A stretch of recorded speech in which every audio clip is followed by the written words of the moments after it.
Vous écoutez Comme du monde, le seul balado où deux charmants zinzins plongent dans l'art méconnu de la construction d'univers imaginaires. Ouh, spooky! C'est l'épisode d'Halloween! Halloween! C'est l'Halloween! Salut Joël. Salut Julien. Ça va? Ça va toi? Ouais. Qu'est-ce qu'on fait aujourd'hui? Aujourd'hui, on va faire une critique d'une œuvre. Parce que je sais pas si t'as remarqué, mais on a une boucle mensuelle. Moi, je t'avoue que j'ai remarqué. Ouais. Ouais, mais je suis un peu derrière le design de la boucle. Fait que... C'est ça, on est ensemble dans cette décision. Mais oui, on a une règle de 4. Une règle de 4. Première semaine, on parle d'un aspect du worldbuilding. Deuxième semaine, on a une entrevue. Troisième semaine, on parle d'un aspect de la livraison du worldbuilding dans la narrativité. Puis, quatrième semaine, c'est aujourd'hui. On est la quatrième semaine de cette deuxième phase, de ce deuxième bloc. Mm-hmm. Donc, épisode 8. Et on fait une critique. Comme il y a 4 épisodes, on faisait une critique de Tower of the Elephant. Conan. De Conan. Aujourd'hui, on critique quoi? Annihilation par Jeff Vandermeer. Oui. Et ça a été proposé par qui? Par moi, encore. Mais oui. C'est tout en toi. Il va falloir que tu proposes le prochain. Je vais proposer le prochain. OK. Deal. Ouais, fait que est-ce que la dernière fois c'est moi qui ai fait le petit résumé, le petit sommaire d'annihilation. Avant que t'en fasses un, je sais pas c'est quoi notre position sur le divulgachement. Est-ce qu'on on va tout spoiler là. OK. Donc si jamais c'était sur votre liste de lecture cette année, on paye sur pause, on le lit, on vient.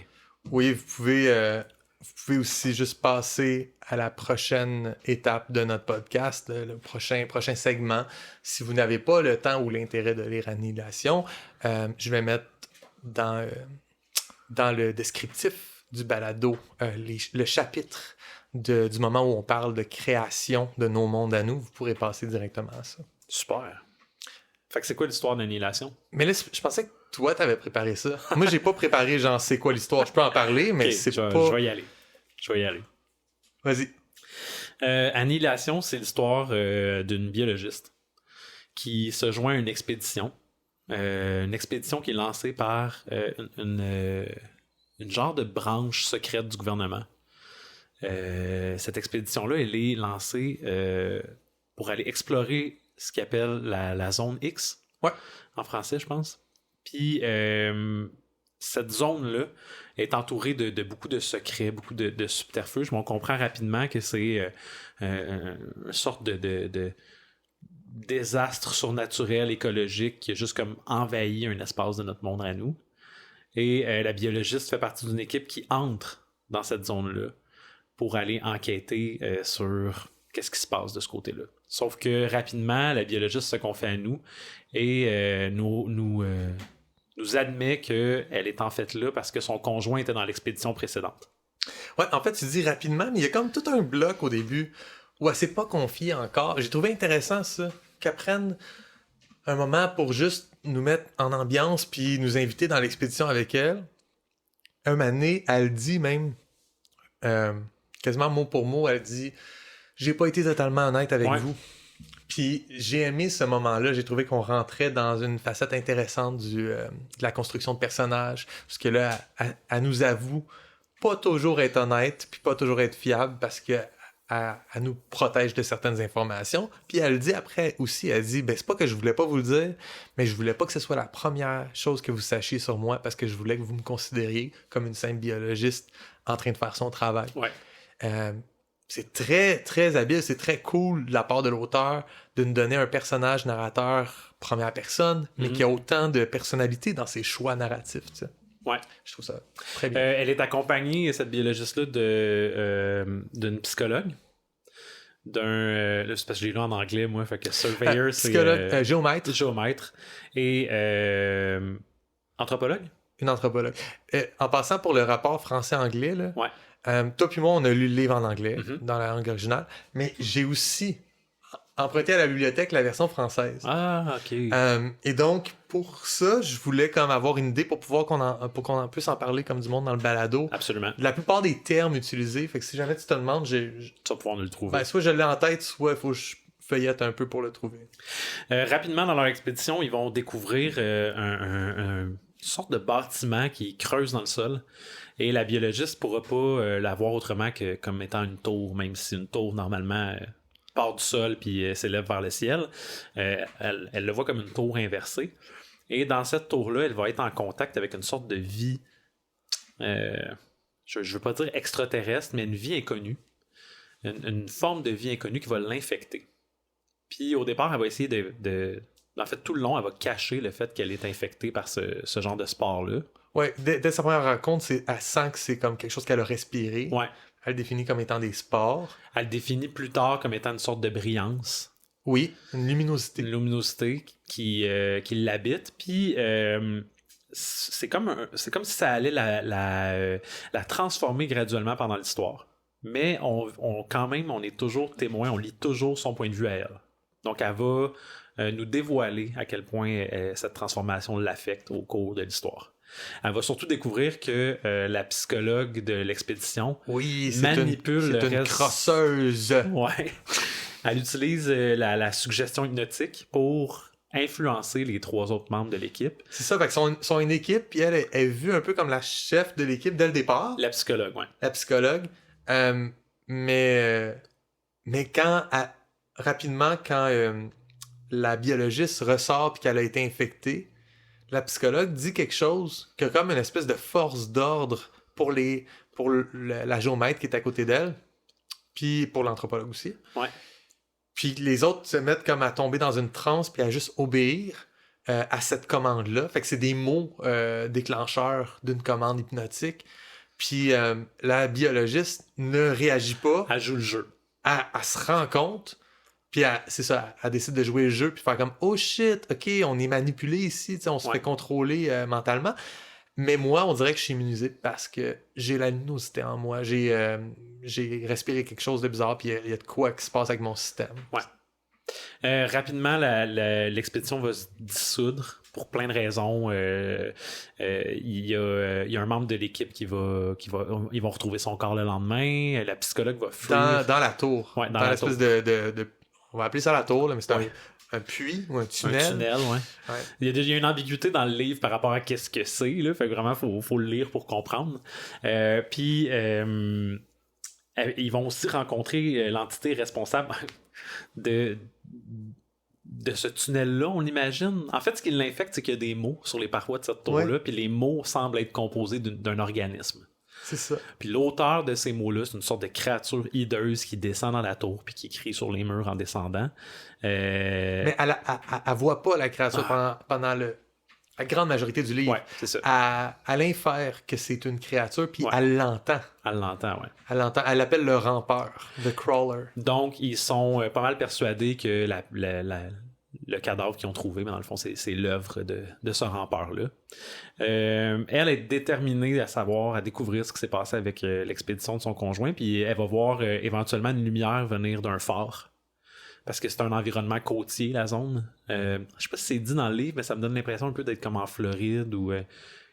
Je sais pas si c'est dit, mais Je sais dans les remerciements, à la toute fin, il dit merci à tel parc national de Floride, Ouais. etc. Puis rapidement, dans une recherche sur l'auteur, sur Jeff Vandermeer, il y a cet élément-là qu'il était au parc national en Floride quand il a eu son inspiration. Ah, bon, Il l'imagine là. Mais je pense que c'est jamais dit.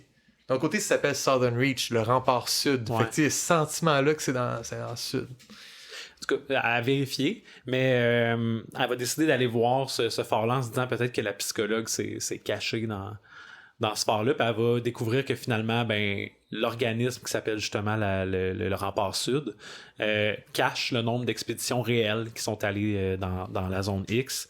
Elle va retrouver des livres et des livres et des livres des expéditions anciennes. Ce qu'elle croyait Comme être des journaux de bord. Là, des journaux de bord, ouais, des carnets de notes. des carnets de notes des membres de l'expédition. ce qu'on lit, en fait, quand on lit le livre, c'est le carnet de notes de la biologiste. Là. Est-ce que dans ta lecture, tu t'en es rendu compte tôt que c'était le carnet de notes de la biologiste? Mais je pense qu'elle le dit. Ouais, je pense que j'ai skippé par-dessus parce Ah, que ok. à un moment donné, j'étais comme, je comprends que c'est une histoire écrite au présent, au passé par le personnage principal, mais je me demandais si j'avais droit à un carnet ou si c'était genre un relevé de ses pensées faites à la suite d'une interview. Tu sais, je savais pas vraiment c'était quoi la forme que ça prenait. Puis à un moment donné, elle le répète. Puis là, j'étais comme, ok, j'ai son journal à elle. Elle va découvrir dans cette pile de journaux-là que, dans le fond, ce qu'elle croyait être elle fait partie de la 12e expédition, donc celle de son conjoint, c'était celle de la 11e expédition. Elle va découvrir que finalement, c'est pas seulement la 11e expédition, mais c'est comme...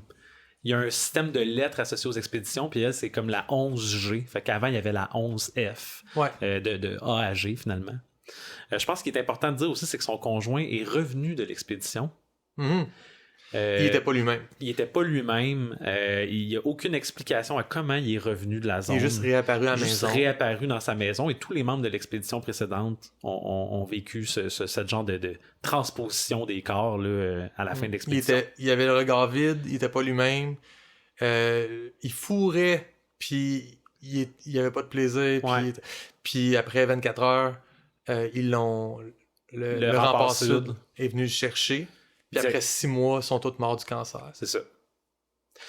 Elle découvre qu'il y a eu une fin tragique à cette expédition-là, que finalement ils sont partis comme chacun leur bord. Elle va découvrir la psychologue dans un état d'hystérie étrange. Ils vont avoir une petite altercation. Elle va finir par sauter en bas du phare puis se blesser. Finalement, la transformation chez la biologiste continue de s'opérer. Puis à la recherche de réponses, elle va retourner dans le tunnel, dans la tour. Puis elle va avoir un contact avec la créature qui rampe dans la tour.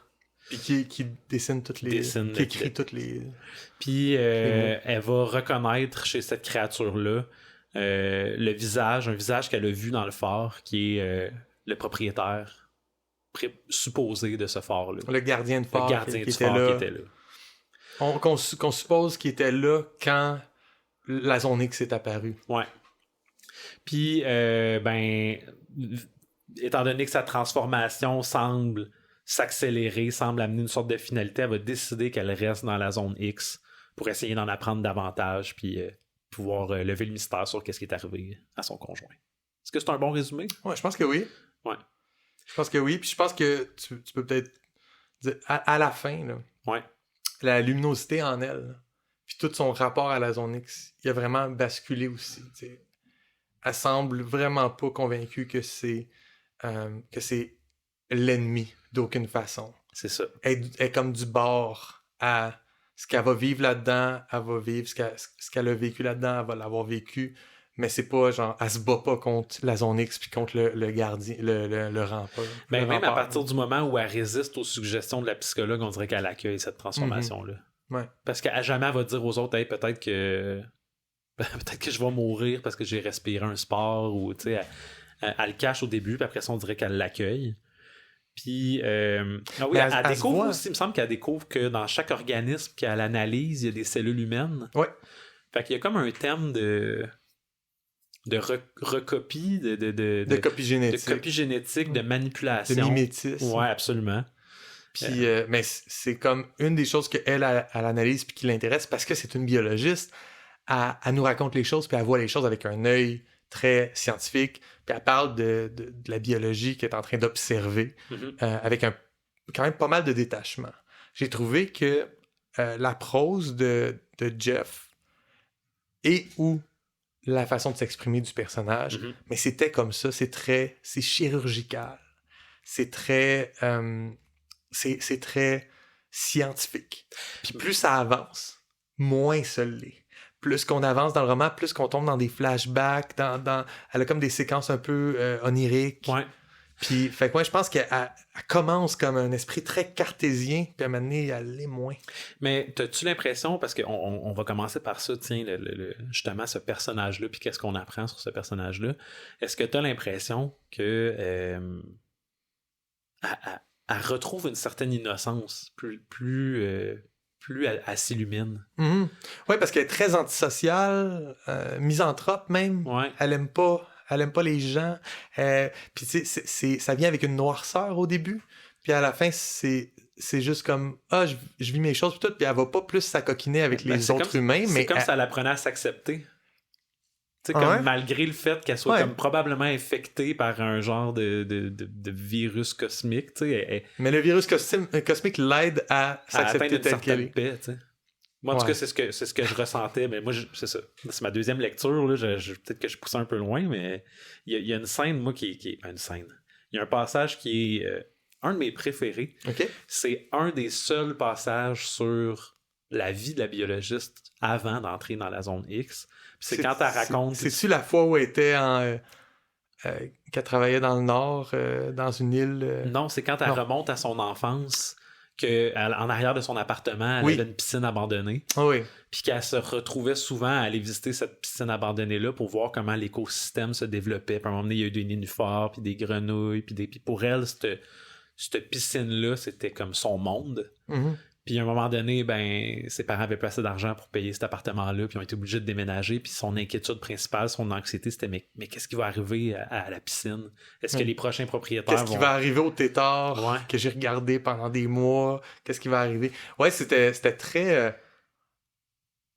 Je trouvais que c'était très humain. Comme, tu sais, puis elle nous donne pas beaucoup d'émotions, hein.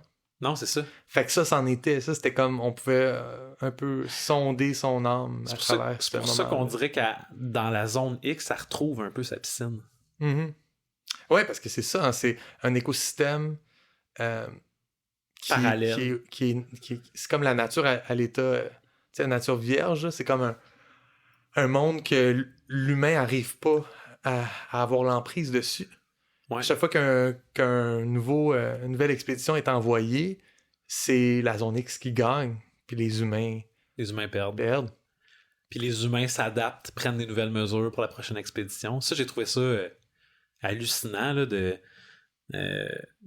donner des règles à la zone sans en connaître vraiment les répercussions. Je te donne un exemple. Là. Ouais. Le fait qu'ils n'utilisent pas leur nom. Ça, c'était une des règles. Le matériel qu'ils utilisent est vétuste. Ouais. Tout ce qu'ils utilisent, c'est tout... Pas de technologie moderne seulement, ouais. Pas de montre et de boussole. Pas de téléphone cellulaire. Ils ont une sorte de petite boîte qui traîne avec eux pour les alerter. S'il y a une lumière qui va allumer là-dessus, ça l'allume, faut que tu quittes les lieux, tu te trouves refuge. La boîte qui, d'ailleurs, est complètement fake. Ouais.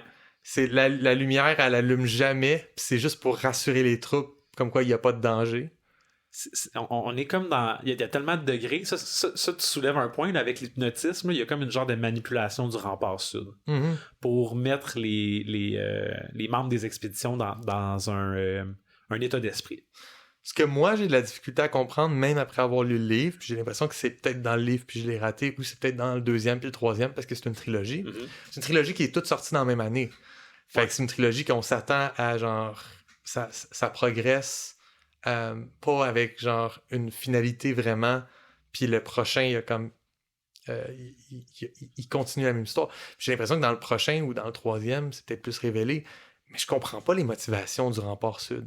Je comprends pas ce qui les anime, comment ils fonctionnent. Fait que tout ça me crée des points d'interrogation au début du roman. Puis il y a plein d'autres points d'interrogation sur la zone elle-même, sur la biologie, qui finissent par se résoudre. Mais l'élément de c'est quoi que le Rempart Sud fait? C'est qui ces gens-là? Qu'est-ce qu'ils me veulent? Ouais. Ça reste bien mystérieux pour moi à la fin. Puis comme toi, tu as eu 2 lectures, peut-être que tu peux mieux t'exprimer là-dessus. T'as-tu lu les 2 autres? Ouais. Ah, ok, bon. Je peux, à la fin, peut-être je parlerai brièvement sans divulgacher, mais je te donnerai une orientation. Mais en fait, je vais te dire tout de suite.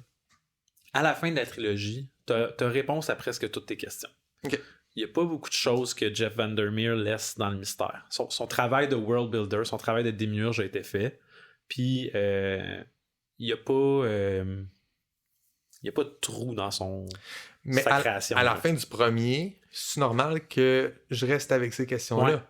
OK, c'est pas moi l'idiot, là. Fait que le deuxième livre s'appelle Autorité. Et le personnage principal, c'est un agent du Rempart Sud. Okay. On n'est plus dans le livre. On n'est plus avec la biologiste. On est avec un autre personnage. On est avec un narrateur externe. Puis on suit ce personnage-là. Fait qu'il brise son format. Ouais. Ah, c'est cool. Il le brise une troisième fois pour le troisième livre. Le troisième livre, on suit 3 points de vue différents en alternance. OK. Puis tu as réponse à toutes les questions à la fin. Là. Moi, le Nice. deuxième livre était vraiment mon préféré. Je sais que c'est pas une opinion populaire, mais d'accéder à un autre point de vue, c'est super pour créer un monde, finalement. Là. Fait que c'est normal que t'aies des questions à la fin, mais il mentionne, par contre, je pense que c'est quand elle a une conversation avec la psychologue. La psychologique. Quand elle a une conversation avec la psychologue, elle découvre, la biologiste, que ils savent que la zone X s'étend. Puis agrandit. Oui. Fait que moi, ma compréhension, c'est que c'est ça la job du rapport de la sud. Contenance. Ben, de l'observer puis d'essayer de trouver une façon d'empêcher cette progression-là, parce qu'il y a un voile qui entoure la... Ça, je comprends. C'est vraiment toutes les... Je comprends pas leur pratique. Ah, OK. Tu sais, fait pourquoi mentir sur le nombre d'expéditions? Pourquoi... Tu sais, toutes les affaires que tu as nommées là, sur la boîte noire, l'hypnotisme, on dirait que je suis capable de deviner des facettes de ça, mais il y a des affaires comme la technologie... J'ai peut-être une hypothèse, moi. Ben là, t'as lu les 3. Non, ok, mais reste qu'on est dans ce milieu-là, on est dans l'interprétation. Là, okay. Mais mon idée, c'est que étant donné qu'on fait affaire au mimétisme, qu'on a l'impression quand même à la fin du livre que c'est pas vraiment son mari qui est revenu. Là. Non. On a l'impression que la zone X a comme créé une tentative de refaire son conjoint. En tout cas, moi, c'était ça mon interprétation. Non, mais moi, on peut en parler de ça. Là. Il y a un moment où elle lit le journal de bord de son mari. Mm-hmm. Et dans le journal de bord, son mari dit qu'il a été en contact avec des trucs louches. Puis après ça, il a vu les membres de l'expédition en double passer devant lui, dont lui-même. Ouais. Je sais que c'est lui, c'est ce double-là qui est rentré à la maison. Bon. Même qu'à un moment donné, on se dit... D'ailleurs, c'était un très bon moment de lecture. J'ai trouvé ça cool comme révélation. Il y a quand même des moments malaisants puis tendus. Là. Mm-hmm. Mais la biologiste aussi, à un certain point, on se dit, est-ce que c'est vraiment la biologiste c'est la vraie, ou c'est une copie? Tu sais, cette brillance-là, c'est-tu le processus de dédoublement? Ou, fait que sachant qu'il y a du mimétisme, sachant que la zone X refait des copies, moi, je pense que le Rempart Sud voit ça comme une invasion. Puis, avec méfiance, veut pas transmettre d'informations à cette zone-là. Fait que si on envoie des stratégies, des gens qui ont des connaissances sensibles, des gens est-ce que la zone X est capable d'assimiler ces connaissances-là? Est-ce qu'elle va s'adapter à ces connaissances-là? Puis peut-être même qui ont des exemples puis qui ont des moments où la zone s'est adaptée à quelque chose. Fait que je pense que c'est de là que ça vient. Ouais. C'est cette genre de... On dit le moins de choses possible aux gens qui rentrent là-dedans. On essaie de les déshumaniser en enlevant leur nom, en réduisant les technologies qu'ils amènent avec eux. On fait des tests même. Hey, l'expédition numéro 12, je pense qu'il y a aussi ça aussi. C'est un gros laboratoire. Puis l'expédition 12, on va essayer ça. On va envoyer rien que des filles. Ouais. Voir qu'est-ce qui va se passer. Peut-être que... Fait que moi, je pense qu'il y a ça aussi. Est-ce que, mettons, le fait qu'il y ait eu expédition 11A, B, C, D, E, F, G, c'est 7 expéditions qui ont été envoyées en même temps, tu penses? Ou c'est juste 7 expéditions une après l'autre? Parce que pourquoi... Ou, dans le fond, peut-être c'est une après l'autre, puis là, je suis en train de spitballer, là, mais peut-être que c'est comme nommer des versions de quelque chose. Ça, c'est la version 1, version 2, version 3. Puis là, c'est une après l'autre, mais ils ont travaillé avec la même itération. Ouais. Mais là, ils ont envoyé du monde différent. Deux médics, deux paramédics, juste des hommes, tel niveau de technologie. OK, on l'essaye, puis là, c'est la 7e fois qu'on l'essaye. Pour voir s'il y a une certaine... c'est comme une méthode scientifique, finalement, pour voir si effectivement la zone réagit toujours de la même façon. Ouais, moi, je pense que c'est ça. Mais je trouve ça intéressant, justement, que le roman nous laisse avec ces questions-là. Parce que c'est des questions qui sont pas cruciales à notre à notre émotion de lectorat, à comment qu'on vit le roman, comment qu'on vit les Notre passages appréciation difficiles, de notre ce que- appréciation, ouais, puis la résolution à la fin.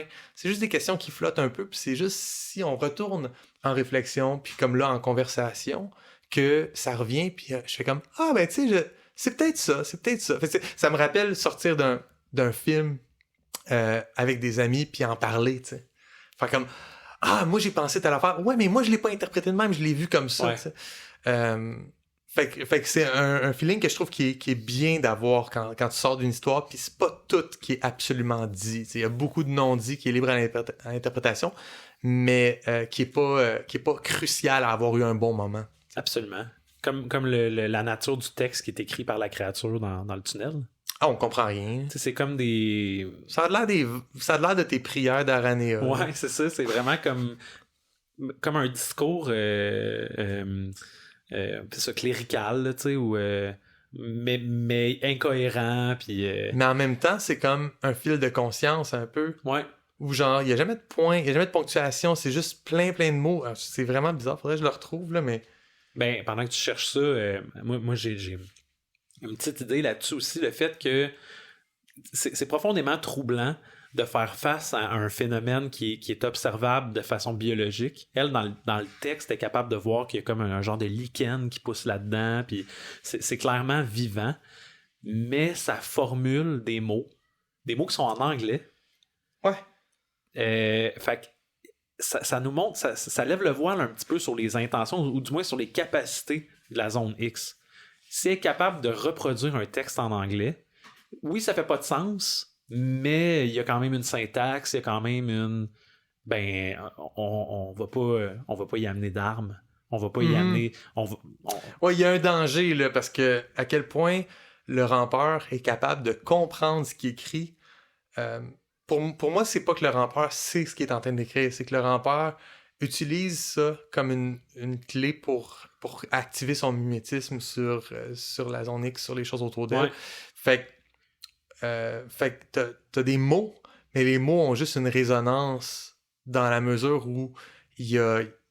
Écoute, c'est pas de la magie, mais c'est quasiment comme un sortilège. C'est pas les mots qui sont importants, c'est le pouvoir que le fait d'énoncer les mots a. Ouais. Fait que genre, tu pourrais mettre n'importe quel mot là-dedans. Puis c'est n'importe quel mot, là. Mettons, je prends un passage... Ah non, j'ai pris la version anglaise, puis j'ai cherché. Fait que ben, c'est pas grave. Je vais lire un passage en anglais. The shadows of the abyss are like the petals of a monstrous flower that shall blossom within the skull and expand the mind beyond what any man can bear. Et ça, c'est un petit bout, mais c'est tout le temps... Vraiment, c'est toujours les mêmes mots qui reviennent. C'est toujours des petites bribes, comme on dirait d'un texte qui dure une page. Mais là, t'as droit à 3 lignes. Là, t'as droit à 3 autres lignes, mais ça recoupe la ligne que t'avais avant. Fait qu'on dirait que si les murs de la tour sont couverts de ces inscriptions-là, qui d'ailleurs, on va le dire, c'est pas gravé, là, c'est biologique. Là. C'est comme des bibites. C'est comme si, au toucher du rampeur, il y avait une végétation qui s'activait, puis ça s'accumule sur les murs du tunnel, mais en plus, je pense qu'il y a un moment où il s'approche du rampeur, puis les mots semblent plus frais, entre guillemets. Là. Oui, il semble on dirait que ça vient juste d'être mis là. Ouais. Ah, puis il y a aussi le fait que on parlait des motivations du rempart sud tantôt, l'organisme gouvernemental qui chapeaute les expéditions. Il y a aussi un effort de protection dans ces suggestions hypnotiques-là. Parce qu'en étant immunisée aux suggestions de la psychologue, elle se rend compte la deuxième fois qu'elle va dans la tour que c'est pas une tour faite en maçonnerie, mais que les murs sont faits comme... C'est organique. Oui. Puis qu'il y a une sorte de respiration, une sorte de battement dans les murs. Puis ça y cause beaucoup, beaucoup d'anxiété au fur et à mesure qu'elle descend dans la tour.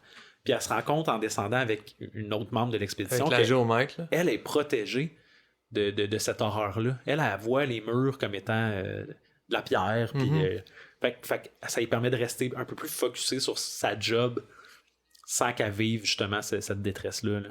Ouais.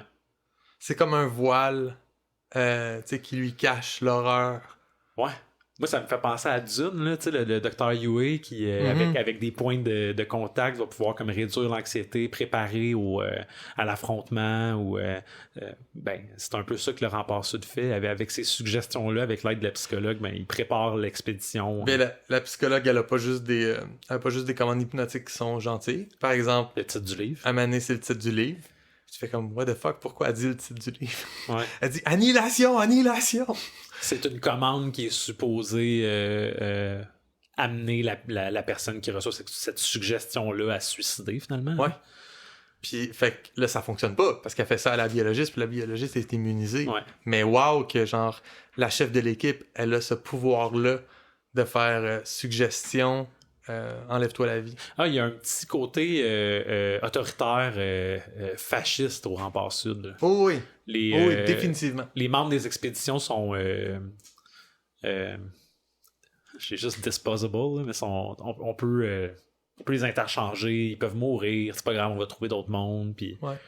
Fait que, ouais, il y a ce petit côté-là très secret, organisation qui opère dans l'ombre. Ouais. Moi, je dirais qu'au niveau purement de la trame puis du flow de lecture, je suis ambivalent. Parce que lire ça, j'ai trouvé que c'était un coup de maître de pas nous donner de nom. Parce que c'est rare que tu lis quelque chose avec beaucoup, beaucoup de démiurgie placée puis de phénomènes étranges. Puis que je pense que dans le livre, il y a comme 3 mots qui ont une majuscule. À part les débuts de phrases. Mais ce que je veux dire, c'est que Zone X, Area X, ça a une majuscule. Mais je veux dire, il y a peut-être The Crawler, le Rempart aussi. Le Rempart a une majuscule. Il y a tellement beaucoup d'éléments comme des noms de personnages. Tu sais, on a les 4 personnages principaux. Puis après ça, on a aussi l'équipe du mari. Fait que 8 autres personnages. Ouais. Puis on a le Rempart. Puis on a tous les phénomènes qui se passent. Puis les monstres. Puis il n'y a rien qui est nommé. Le lieu est pas nommé. On sait pas si c'est en Floride ou non. T'sais. Fait que le choix de garder ça dans le feeling, puis de jamais mettre de nom clair sur les choses, ça fait une lecture qui est super fluide. Ouais. Là où quand on lisait Conan, à chaque 3 mots, il dit c'est quoi la race de tel personnage dans Taverne. Ouais. Ici, c'est le contraire. On deal avec des minuscules, puis on deal avec des segments de dialogue aussi qui sont beaucoup plus modernes, parce que tu as quelqu'un qui va lancer une réplique, puis après ça, tu as quelqu'un qui a répondu à ça, mais la réponse est juste... Elle est pas en dialogue, elle est juste... la personne a mal répondu ou a répondu ce genre d'affaires-là. Fait que t'as pas de série de dialogues classiques, ce qui fait que t'as plus comme... je pense un flux de lecture qui est vraiment... qui coule bien. Ouais. Mais moi, je trouve que ça fait... Aussi, on est dans son flot de pensée, là, mais je trouve que ça fait une lecture qui est sinueuse, puis qui est lente. Puis par bout, ça m'a perdu. Parce que elle se déplace, par exemple, dans la zone. Puis des fois, je suis pas sûr elle est rendue où par rapport à quoi. Ouais. Géographiquement, j'ai pas besoin qu'on me fasse un cours de géographie de la zone X, mais j'ai besoin de savoir, genre, je suis où à peu près avec elle, est où la caméra. Je suis d'accord, ouais. Fait que j'ai trouvé que ça manquait de...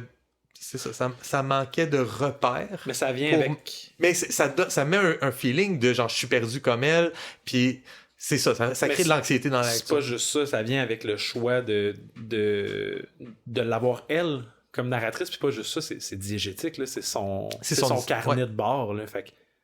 Oui, mais c'est diégétique, fait que c'est peut-être un bon choix pour épouser la diégèse, mais ça peut quand même être un mauvais choix pour ma lecture. Oui, absolument. Je peux avoir un très mauvais moment de lecture à cause d'un bon choix diégétique, mais c'est pas le cas. J'apprécie quand même beaucoup, mais ça reste que elle tourne en rond, on revient souvent sur nos pas, puis je me demande, on est rendu où dans zone X, entre la tour, le phare, tu sais ça, il y a comme 3-4 lieux, le camp de base, la tour, le phare. Puis elle est tout le temps... Le marais, genre. Ouais, puis la côte. Ouais. Mais elle est tout le temps quelque part là-dedans, puis des fois, parce qu'elle fait des allers-retours, j'étais un peu perdu à on est où. Ça me donne un feeling que je suis en train de regarder une mauvaise saison de Lost. Ben moi, j'avoue qu'il y a ça un peu que j'ai trouvé drôle, c'est que on est dans un livre. Dans un livre, t'as pas une question de budget, t'as pas une question de... Puis là, on dirait qu'elle est comme limitée par le budget. Ces 7 pistes, tu sais. Hey, on a construit le tunnel, oui, on c'est a ça. construit le... Ils ont un certain nombre de décors puis de journées de tournage faut que ça se pour passe ce dans ces roman-là. décors-là, parce que c'est ça qu'on a. C'est vrai qu'elle aurait pu aboutir n'importe où, mais elle se retrouve effectivement à faire des allers-retours entre le camp de base, la tour puis le fort. Mm-hmm. C'est comme les lieux qu'elle visite, elle se promène là-dedans. C'est vrai que c'est drôle pour un environnement qui est comme une nature parfaite, sans intervention humaine. Elle se retrouve à visiter finalement 3 lieux qui sont construits. Le phare qui est construit, la tour. Bon, la tour est étrange un peu là-dedans, mais reste que c'est une construction, c'est pas un élément naturel, puis le camp de base. Fait que dans les 3 lieux qu'elle visite, il y a une influence humaine.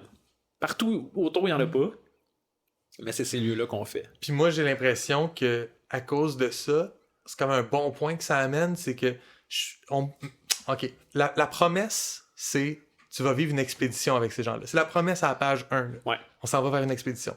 Fait que moi, je trouve qu'il brise la promesse parce que au final, à cause de ce manque de géographie claire-là, je suis pas en train de vivre une aventure, une expédition. Une découverte. Je suis en train de vivre le développement interne du personnage. Puis parce que je suis perdu dans son espace externe, je me rapporte vraiment plus à vivre sa relation avec la luminosité à l'intérieur d'elle. Ouais. Fait que finalement, c'est ça qui est le plus intéressant. Fait que bravo, chapeau champion, t'as réussi, Jeff Vandermeer, à m'amener à la bonne place, mais t'as brisé ta promesse. Ouais, fait que je pense que c'est peut-être ça qui me heurte, puis qui fait que je vais dire à tout le monde que c'est pourri. Mais reste qu'au niveau de la création ou de la genèse d'un mystère, ça réussit là, à te faire réfléchir, à te faire poser des questions. Mais là, c'est ça aussi, tu sais, j'ai regardé, dans ma tête, j'ai comme, c'est-tu de la science-fiction, c'est-tu de l'horreur? Puis rapidement, j'ai vu que ça s'inscrivait dans le New Weird, une appellation que je connaissais pas. Tu sais, c'est quoi le New Weird? C'est en allant vers ça que j'ai découvert Jeff Vandermeer, en fait. C'est que je voulais aller vers une science-fiction qui était moins cliché. Mm-hmm. Fait que je sais pas exactement ce qui définit le New Weird. Là. C'est que c'est pas du Old Weird. OK. Old Weird, c'est Lovecraft. OK. Fait que quand j'ai lu ça, j'ai vu, OK, le New Weird essaie de redéfinir la jonction entre science-fiction, fantasy, horreur cosmique, mais à la sauce moderne, tandis que des affaires comme le mythos Lovecraftien, c'est un peu de l'ancien temps. Mais ce que je trouve intéressant, c'est que à cause de ça, il y a des éléments qui sont hérités par exemple, c'est une héroïne Lovecraftienne. Elle commence qu'elle connaît pas, elle est curieuse et sa curiosité l'amène à la folie. Ouais, puis il y a une fatalité. C'est classique, ça. Là. Dès le début, elle est faite. Puis elle se fait infecter d'une chose, tu sais, une immondice indicible et cyclopéenne aux angles impossibles. Tu sais, tu peux pas faire plus Lovecraftien que cette histoire-là, mais ce n'est pas Lovecraftien en même temps, parce que l'histoire est pas écrite avec le même genre de prose. On est dans quelque chose de beaucoup plus moderne dans la façon que c'est amené. Fait que, je trouve que New Weird, c'est quelque chose qui va m'intéresser de plonger un peu plus puis d'aller voir. Mais il y a China Miéville qui est aussi dicté de New Weird, puis c'est drôle. Des fois, j'ai l'impression que je fais affaire à de la fantaisie, mais moderne, urbain. Okay. Je pense que c'est un style peut-être qui est assez nouveau, fait que pas encore tout à fait complètement défini. Là. Ouais. Puis peut-être pas maîtrisé par chacun de ces... peut-être qu'il y en a du très mauvais qui se donne, puis il tombe pas dans l'oubli, il est quand même cité puis noté parce qu'il y a si peu de ça qui se fait. T'sais. Ouais, puis c'est pas parce que tu écris une trilogie qui s'inscrit dans le New Weird qu'après ça t'es un auteur New Weird puis que le reste de ton œuvre est New Weird. Là. Ça se peut que tu y touches une fois puis c'est ça. Ouais. Mais Sinon, je sais qu'on revient dans le temps pas mal. Je reviendrai à l'épisode 1 de notre podcast, mais xénobiologie, pas à peu près. Là. On est en plein là-dedans. Là. On est en plein dans le mille. C'est un monstre qui a une forme de vie qui imite puis qui assimile tout ce qu'il rencontre. C'est quand même un bon flash. Puis c'est le rampeur, là, je veux dire. Ouais. Puis la zone X, c'est ça qu'elle fait aussi. Fait que tu sais, on va le révéler, le rampeur, c'est le gardien du fort. Ça, tu l'as dit tout à l'heure. Là. Ouais. Fait que dans le fond, le rampeur, probablement le premier élément affecté par la zone X. Ouais. Est-ce que la zone X émerge du rampeur, puis c'est une mutation génétique qui s'est passée chez un dude, ou est-ce que c'est une affaire qui vient de l'espace, puis qui est arrivée, puis ça a donné que le gardien de phare, il était dans son phare, puis c'est le premier à être affecté. Moi, j'ai pas de réponse à ça dans mon moment de lecture en ce moment, avant le 2 et le 3. Peut-être que toi, tu as des réponses, parce que tu me regardes avec un gros smile. Je peux pas te dire, puis je veux pas voler le plaisir aux gens qui écoutent, puis qui sont « Ah, l'annihilation, ça a l'air bon. » On vous a un petit peu dit la fin, mais dans le 2, le livre 2 et le livre 3, selon moi, c'est lecture. Tu comprends que ce mystère-là, il est le fun à porter avec soi. Ça, je suis tout à fait d'accord de finir un roman puis avoir ça en tête, genre, je sais toujours pas d'où vient cette espèce de biologie alternative-là. Mais pour revenir à ce que je disais, c'est de la xénobiologie. Peu importe si ça émane de lui ou si ça vient de l'espace ou ça vient de n'importe où. C'est ça, là. C'est une infectation d'un virus, d'une affaire à l'intérieur des... Puis tu le vis au travers d'une biologiste aussi, là. Qui elle-même est infectée. Ouais. Fait qu'elle te parle de ce qu'elle voit. Ouais. En même temps qu'elle te parle de ce qu'elle ressent. Il y a de la perception externe, mais il y a de la proprioception aussi. Là. Elle nous parle de la luminosité en dedans d'elle, puis comment ça la fait sentir. Puis il y a beaucoup d'impact sur son système limbique. Il y a beaucoup de... Mais moi, elle dit, là, je me sens plus heureuse à cause de ça. Elle a plus besoin de dormir aussi à un moment donné. Puis elle a une blessure que ça y fait pas mal. Ça la comme elle tombe un peu en mode catatonique jusqu'à ce que ça se fait tirer par une balle. Puis Puis ça, c'est parce que sa luminosité semble être littéralement une lumière, là. Parce que quand c'est une membre de son équipe qui tire dessus parce qu'elle a peur. C'est la géomètre qui a gardé toute sa tête, puis qu'elle voit genre, OK, t'es crissement rendu une mutante. Ouais. Elle voit sa lumière, là. Fait qu'est-ce que c'est vraiment est-ce que c'est vraiment un spectre lumineux, tu sais, qui sort d'elle, ou est-ce qu'elle appelle ça une lumière, mais dans le fond, c'est qu'elle a des excroissances monstrueuses, ou on ne sait pas de quoi qu'elle a l'air, dans le fond. Elle décrit sa sensation. Mais est-ce qu'elle ressemble à la fin au rampeur, tu sais, ou... je sais pas.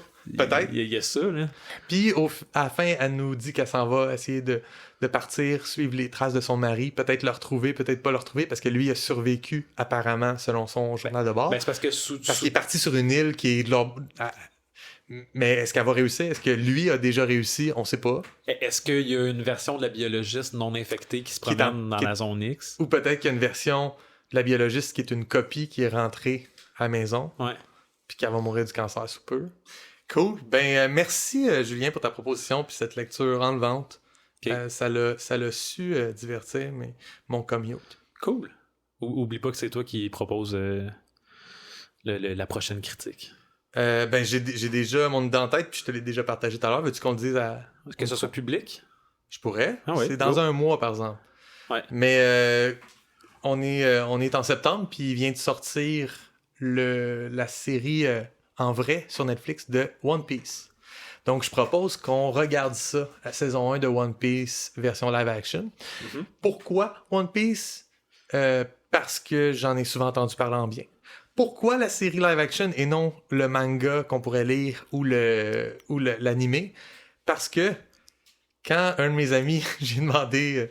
C'est quoi One Piece? Je peux-tu le regarder? Puis t'es comme, oui, c'est 1000 épisodes, tu vas voir, c'est écœurant.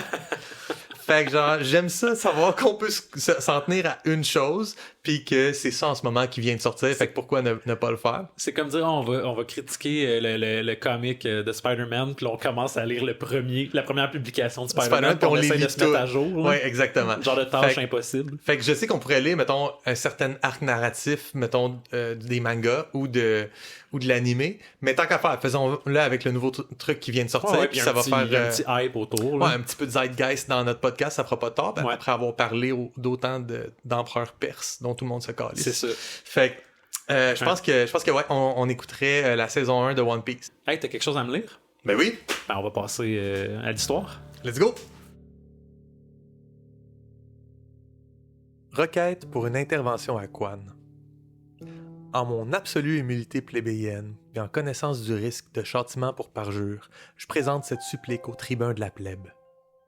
Monsieur le tribun, Quan va pas bien, mais pas bien pantoute. Comme je vous l'ai mentionné dans mes dernières lettres, il y a quelque chose qui cloche avec la mairesse. Depuis l'invasion de Mystelle, chaque édit qu'elle a proclamé va à l'encontre des intérêts de la ville. Puis ça, c'est quand on comprend ce qu'elle proclame, parce que la moitié du temps, elle s'exprime pas dans un érial cohérent. En tant que son secrétaire, je crée bien que je suis la personne la mieux placée pour dire que la mairesse Baotis Hunahuna est juste plus apte à gouverner. Depuis que son mari s'est défenestré du vieux temple, elle n'est pas sortie une fois de la mairie. Les seules personnes qu'elle a vues depuis l'hiver, c'est moi, le commissaire de l'Ouest pour lui dire de resserrer la vis sur le petit peuple, puis de Descartes quand il est venu faire son acte de présence au festival du Corosol. Puis même là, ça finit quand il en a lancé un drette sa trompe, puis il s'est flexé en sacrant. Elle était bien crampée. En fait, elle est tout le temps crampée.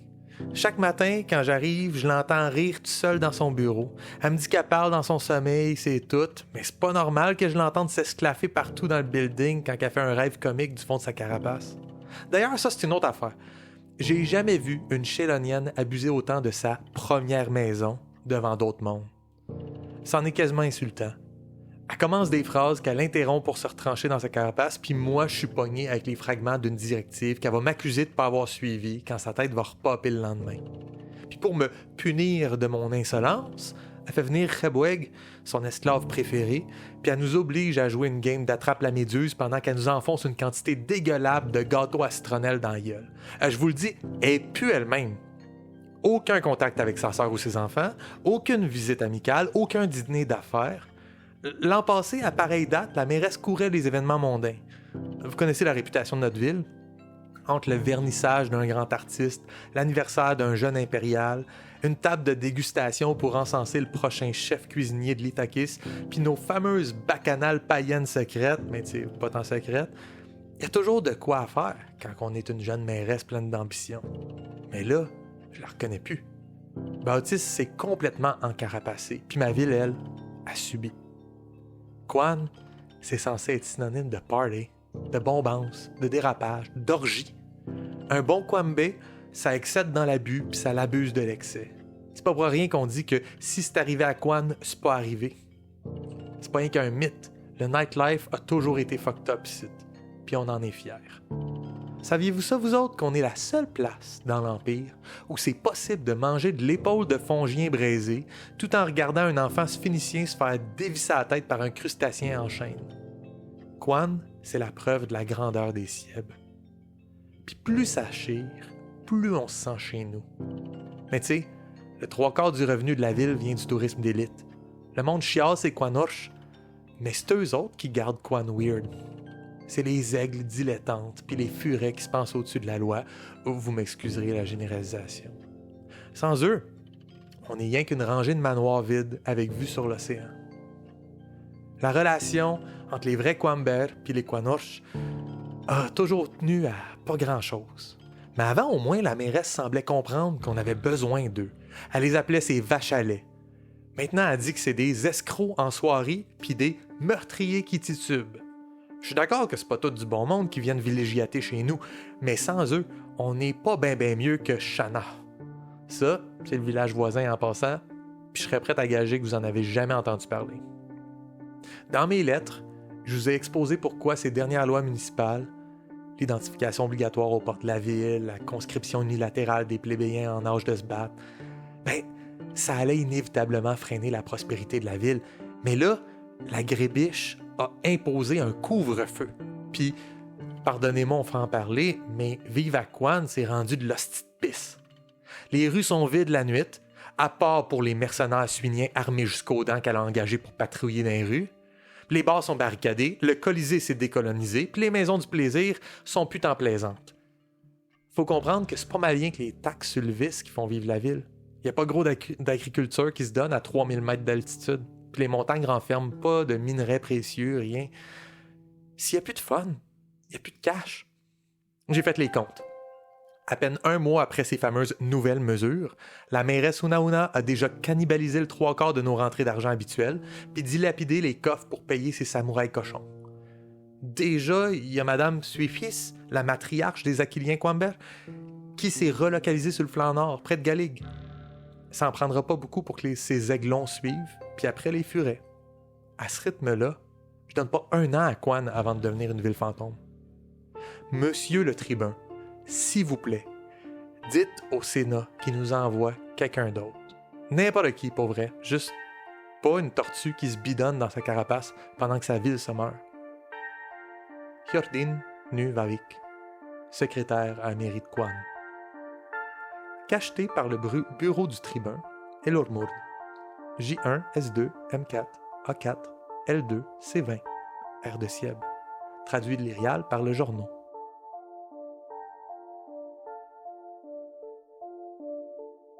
C'est vrai que c'est rendu de la petite pisse. Quan? Ouais. Mais, hein? C'est plus comme avant. C'est plus comme avant. Avant, on pouvait faire ce qu'on voulait. C'est vraiment bon. Je l'aime beaucoup, moi, ce secrétaire-là.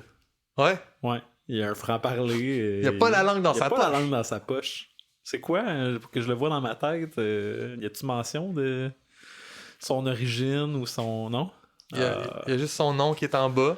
Secrétaire. Il s'appelle de même. Non, c'est pas dit. OK. Ouais, ben, d'abord, on est un peu dans l'urbanisme. Il y a une couple d'épisodes avant celui-là, on parlait du tourisme comme vecteur pour s'établir. Mais là, on parle d'une ville qui est en altitude. Ouais. Justement, qui doit pas... ben, il en fait la preuve. Il n'y a pas de minerais dans les montagnes. Il n'y a pas... Oui, j'ai utilisé un peu les idées qu'on a développées à ce moment-là pour faire cette création-là. Là. Ouais. C'est une ville qui n'a pas de raison d'être si c'est pas du... Tu sais, on parlait de Las Vegas. Là. Ouais. C'est ça, là. Ou Dubaï, là. Ouais. OK. Fait que cette ville-là nécessite un afflux de Quanorx. Ouais. Le X est tout le temps lu comme un ch en irial. Quanorch. Ouais. Fait que si je comprends bien, les Quanorch, c'est des tourismes à Quan. Ouais, c'est ceux qui... les vaches à lait de la place, tu sais, c'est pas les résidents. Ils viennent... c'est des gens qui font... c'est peut-être tu peux le voir comme des sunbirds, okay. un peu. Ouais. Genre, ils viennent faire du resort. OK. Des vieux boomers qui arrivent l'hiver. Il y a clairement de ça. Lui, il parle aussi... il dit, ouais, il y a des gens dans des villas qui font juste prendre du soleil. Il y a de l'élite aussi. Mais, tu sais, c'est l'élite. Mais il y a aussi comme le côté dilettante, le côté décadent. Ouais. Hein, ils viennent pour faire des affaires qui se feraient pas dans d'autres places, mais qui sont acceptées à Quan. Est-ce que Orch, c'est un suffixe qu'on peut appliquer à d'autres villes, puis qui veut dire la même chose, mais dans d'autres villes? Ouais, en fait, tu vois que Quan, c'est le nom de la ville. Ouais, Quamber, c'est les gens qui habitent là. Ouais, Quambe. Ah, Quambe. Quamber, c'est au pluriel. Puis Quanoch, c'est au pluriel. Mon R, c'est mon pluriel, mais des fois, il est infixé avant la consonne finale, des fois, il est à la fin. Mais c'est ça, le B, c'est un résident. Puis le Hoche, c'est quelqu'un qui est dans l'endroit, mais qui vient pas de l'endroit. OK. Fait que c'est les deux suffixes entre être un real et être un fake. OK, cool. C'est ce que je croyais avoir saisi, fait que c'est bon que tu me le confirmes. J'avais l'impression en commençant, j'étais comme bon, on va parler d'une ville. Bon, ben c'est comme rien, elle va être sur la carte que Joël m'a donnée il y a 2 épisodes, mais non, quoi n'est pas sa carte régionale de Elormurd. Fait que je me dis que c'est quand même... Es-tu déçu que je ne fasse pas de lien entre nos épisodes? non. C'est ailleurs dans le monde. Ouais, ben j'ai quand même... Après ça, je me suis dit, mais l'Itakis, c'est pas bien loin. Mais finalement, tu m'as dit que l'Itakis, c'est juste super loin parce que c'est le bout de la route qui mène vers le nord. Oui, puis c'est pas nécessairement proche de quoi. Non. Okay. C'est juste l'Itakis, c'est la capitale. Il dit c'est le chef cuisinier de l'Itakis, le chef personnel de l'empereur, dans le fond. Ouais. Fait qu'il parle du chef personnel de l'empereur, mais Quan, c'est pas là. Dans mes notes, j'ai écrit l'Itakis. Ah, ça, c'est sa carte, mais non. Même pas. C'est pas sa carte. Ouais, puis c'est drôle parce que moi aussi, j'ai fait ça dans mon texte. J'ai parlé de fête, de jours fériés, de festival. Puis toi, tu parles du festival de Corosol. Oui. Donc, j'étais comme, OK, Corosol, c'est quand même exotique, là. Ça prend quand même un certain climat pour réussir à le faire pousser. Fait qu'est-ce qu'on est encore tropical? Puis, ça ne pousse pas en montagne du tout. Non, c'est ça.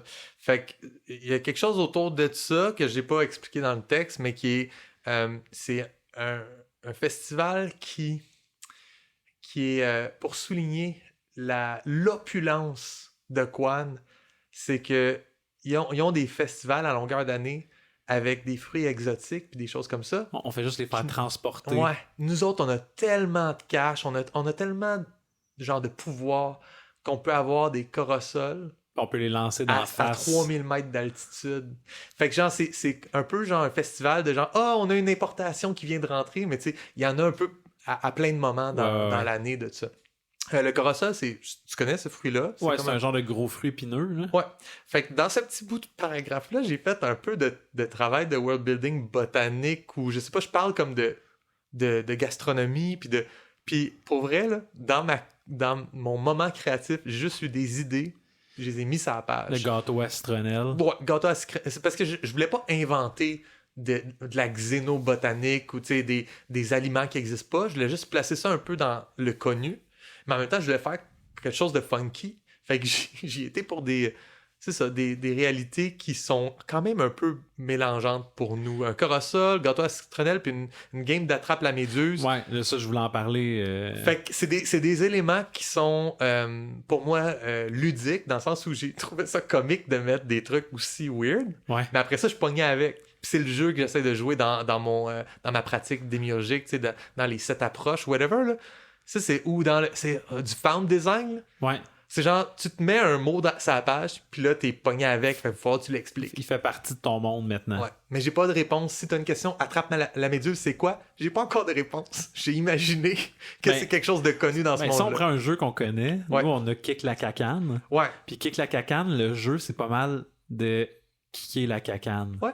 Fait qu'attrape la méduse, ça pourrait être attraper saute dans l'eau et attrape une méduse. Ouais. Ou ça peut être quelque chose de vraiment plus intime que ça. Écoute, ça reste à développer ou pas. Ou pas, ouais. Mais pour moi, dans le cadre de ça, je voulais faire comprendre c'est quoi les situations dans lesquelles le secrétaire se ramasse avec sa mairesse. Pauvre secrétaire. C'était juste ça qui était important. Ça aurait pu être n'importe quoi le nom de ce jeu-là. Mais bon, Attrape la méduse, c'est quand même... Mais ça m'a pas tant choqué qu'il joue à Attrape la méduse. Ça m'a choqué qu'en jouant à Attrape la méduse, il sac des gâteaux à citronnelle dans la bouche. Ouais. Ça, c'est bizarre. Ouais. OK.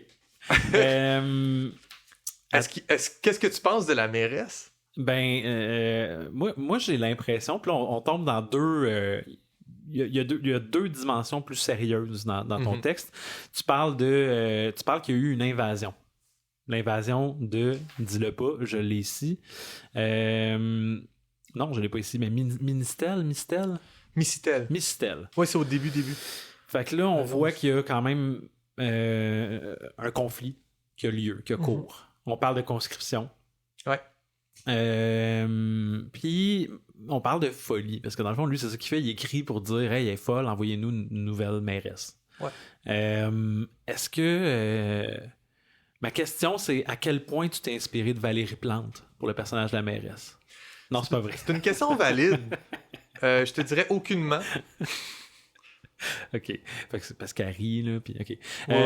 Mais pas non, j'avais l'impression qu'elle était manipulée un peu. OK. Pas possédée, mais influencée par une force extérieure. Mais là, si c'est ça, on est vraiment comme dans du nouveau territoire. Ça, je ne sais pas que ça existe dans ton monde, mais j'ai l'impression qu'il y a quelque chose qui fait que son comportement a changé. Puis en même temps, son mari s'est défenestré. Fait que là, il y a comme un mystère un peu là, qui commence à se développer avec les choix d'Eddie. Puis sa situation à elle avec sa folie, puis le fait que son mari se défenestre. Mais on est encore, c'est ça, dans le mystère. Est-ce que tu penses qu'elle juste... Fait que tu penses qu'il y a quelque chose de plus à ça que juste elle virer crackpot avec un deuil difficile? Mais c'est que d'un côté, elle les fait jouer à Attrape la méduse, puis elle les gaffe de gâteau, mais de l'autre, elle passe des vraies lois qui ont des vrais impacts. T'sais, sa loi, c'est pas OK, demain tout le monde mange du gâteau. Ça correspond pas aux agissements de quelqu'un qui est fou. Fait que j'ai l'impression que en apparence, elle a l'air cinglée, mais que dans le fond, les lois qu'elle passe, ils ont un véritable impact. Puis il y a un petit peu de lobbyisme en jeu, là, que ce soit du lobbyisme métaphysique ou... Oui. Il y a du lobbyisme métaphysique appliqué à une mairesse tortue. Oui. Ouais, une phrase normale. C'est une phrase normale. Si ton voisin nous entend, il n'y a aucun problème avec cette phrase-là. Mais non, c'est ça. Non. Fait que, ouais, c'est ça mon impression, mais je comprends que tu ne veux pas aller plus loin. C'est ça, oui. Je trouve que ton impression est très sensée. Ok. mais je veux pas alimenter cette discussion-là parce que si j'en parle, je fais des choix, puis il y a des choses qui sont encore dans l'entre-deux. Yes. Mais intéressante proposition, Julien. Cool. C'est Mais quoi? oui, Mistel, juste revenir, là. Ouais. Je sais pas si c'était dit dans mon... mais ça me fait plaisir d'en parler, là. Mais je sais pas si c'était dit dans le dernier texte que j'ai lu. C'est quoi Mistel? Dans le texte avec le camélien qui fait des sandales? Ouais.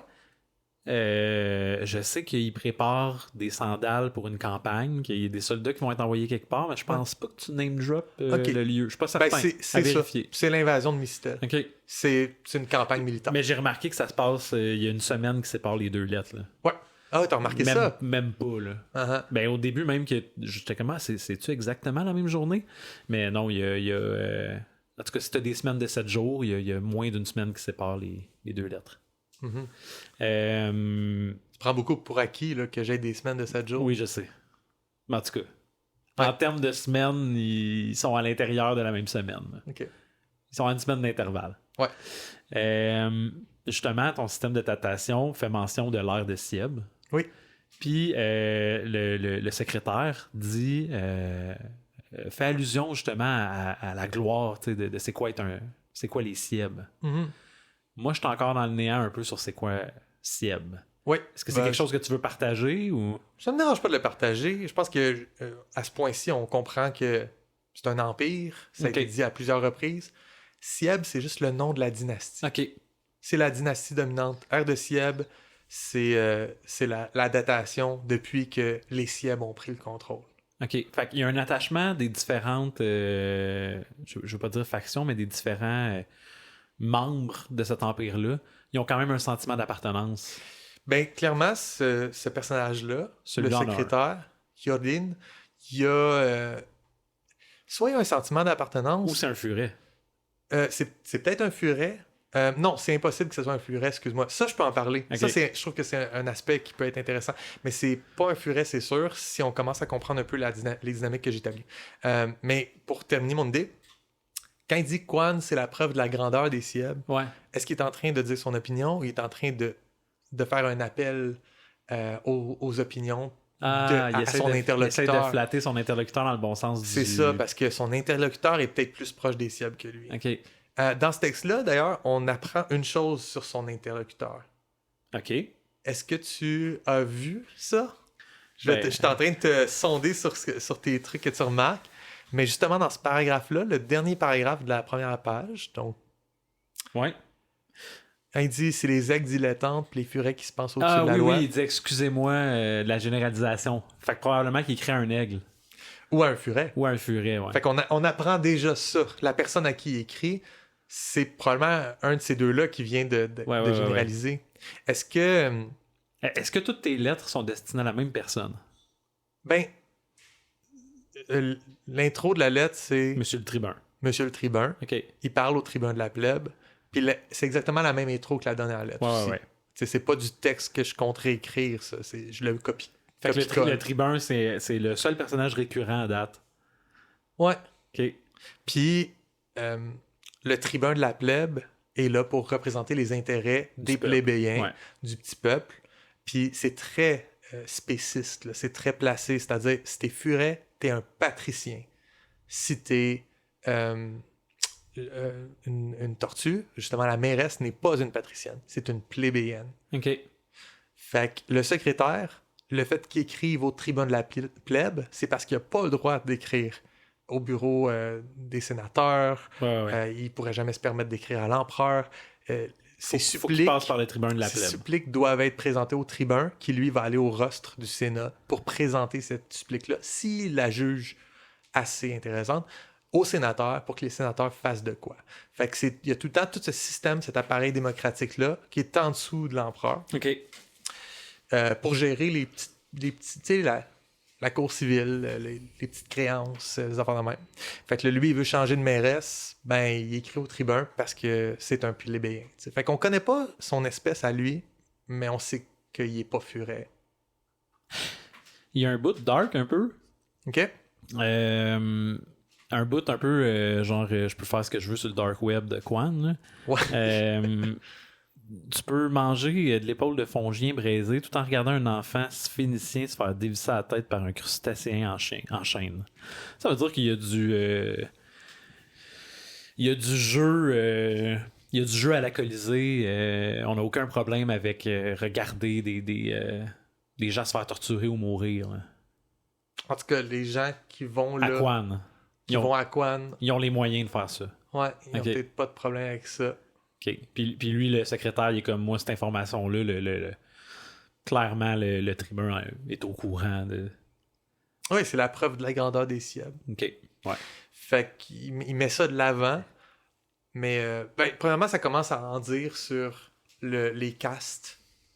Un fongien, un sphénicien puis un crustacien. Ouais. C'est-tu des patriciens? Non. Fait qu'ils sont pas au pouvoir, ces espèces-là.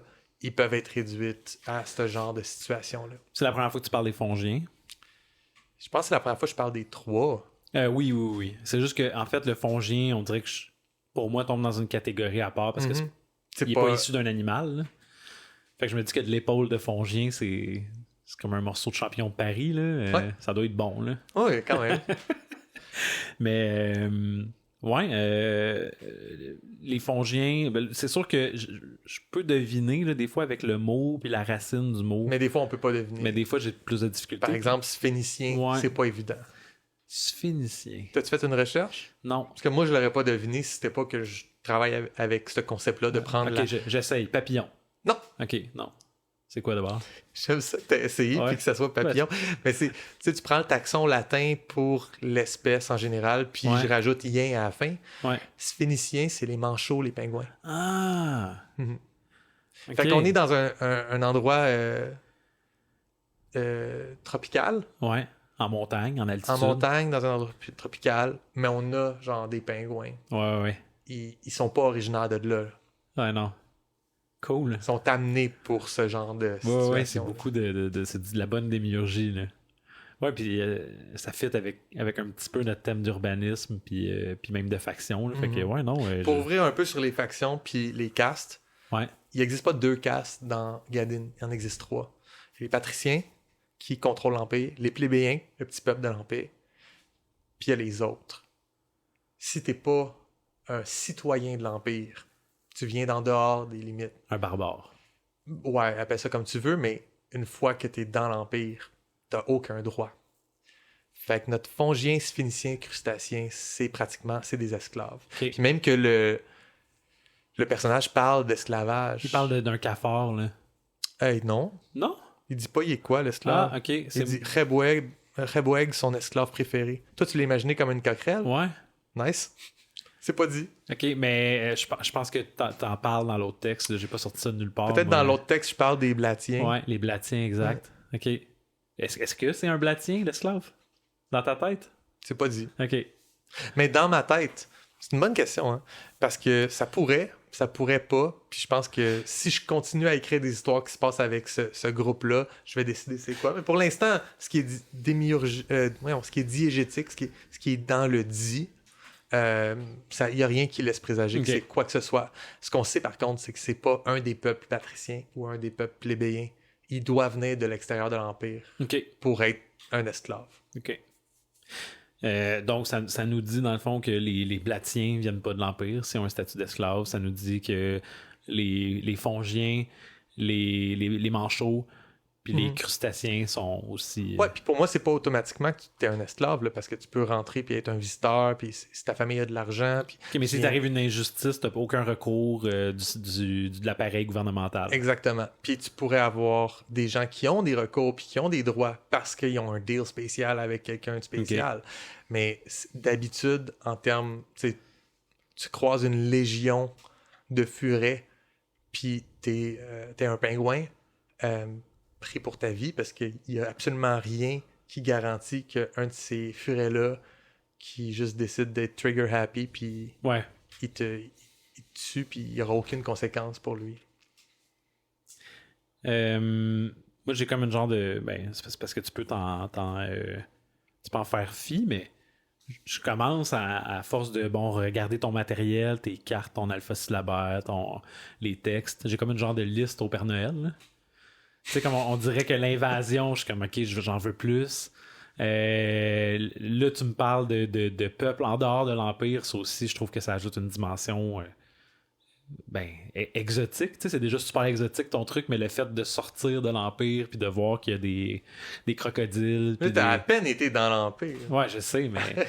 non, mais ce que je veux dire, c'est que l'Empire, il fonctionne quand même selon des règles proches de l'humanité. Tu sais. Je comprends quand même les différents paliers gouvernementaux, puis les cités-États, puis... Ouais. Mais on dirait que c'est ça, cette invasion-là, le fait que t'as des fourmis qui font de la magie aussi, là, tu sais, on dirait que les éléments qui sont vraiment en dehors de ce que l'humanité l'humanité nous montre, finalement, ben c'est ça ma liste pour le Père Noël. Okay. J'ai hâte d'en entendre plus là-dessus. OK. Tu peux faire, évidemment, je veux pas influencer rien, là, mais... Non, mais j'entends ce que tu me dis. Ouais. Prochaine fois, là, ça va être une histoire plate dans un village avec rien que des furets. Non, mais tout est intéressant. C'est de la super bonne démiurgie. C'est le fun parce que, mettons, pour revenir au corosol, oui, c'est un fruit qu'on connaît. C'est pas de la nouvelle botanique. T'as rien. Mais t'as utilisé ça comme véhicule pour quand même créer du world building avec. Même si la plante, elle existe, puis en elle-même, elle nous dit rien, tu sais. Mm-hmm. Ben, le fait que tu la mettes en scène en altitude, loin, tu sais, fait que je trouve ça habile. Ce texte-là est un excellent véhicule de démiurgie. Ouais, merci. Ouais. Cool. Cool. Puis, Y a-t-il quelque chose que j'ai échappé? Y a-t-il quelque chose que j'ai pas vu? Non, pour vrai, je pense qu'on a couvert pas mal tout. Mais peut-être ça mène à une question pour toi qui est: est-ce que tu penses que le tribun... Parce que là, je n'ai pas écrit tes réponses. Non, c'est ça. Puis ou de suite. Fait qu'est-ce que le tribun, il a réussi à... Il a voulu, il a accepté, puis il a réussi à défendre Goryen Daukshirban de son exécution. Est-ce que le tribun, il veut et où il réussit à remplacer la mairesse? Est-ce que tu penses que le tribun, il est du bord de ces gens-là, puis il agit, ou il reçoit des lettres, puis c'est tout? Dans le fond, j'ai aucun indice par rapport à sa position non, là-dessus, mais les gens, ils écrivent, par exemple. Fait il y a un certain espoir que ça mène à quelque chose. Sauf que ce qu'il dit, lui, c'est qu'il écrit beaucoup, beaucoup, beaucoup de lettres. Ouais. Fait que, est-ce qu'il est sous une bureaucratie vraiment lourde, le tribun, puis il essaye? Est-ce qu'il est au centre d'une conspiration? Puis il va changer tu sais, je sais pas, là. On sait rien. Mais il pourrait juste faire comme étamper non dessus puis le mettre aux poubelles parce que c'est soit un furet, soit un aigle puis il n'y en a rien à cirer.